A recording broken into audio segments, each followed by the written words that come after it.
Mikrofon açıldı, maskeler düştü. Sokak konuşur, siz sadece rol kesersiniz. Ben kalem çekince bütün planlarınız silinir. Boş ego yapıp kral diye gezmeyin. Taht kurdum, geldiğim yerde taç verilmez, alınır.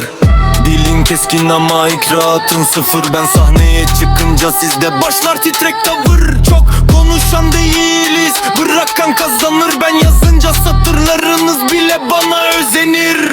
Yalan prim peşinde, ben gerçek hikaye. Sizin bütün kariyer tek gecelik kiraye. Bit vurunca mahalle ayağa kalkıyor. Adımı duyunca sessizlik bile alkışlıyor.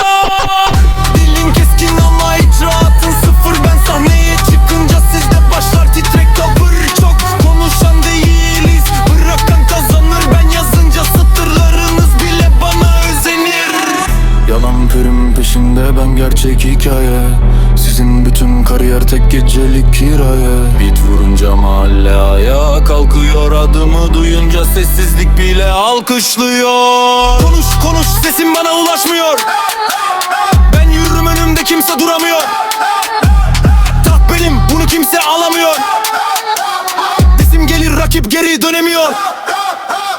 Konuş konuş, masken düşüyor. Gerçek olan sonunda yine kazanıyor. İsmim yazılır beton duvarlara.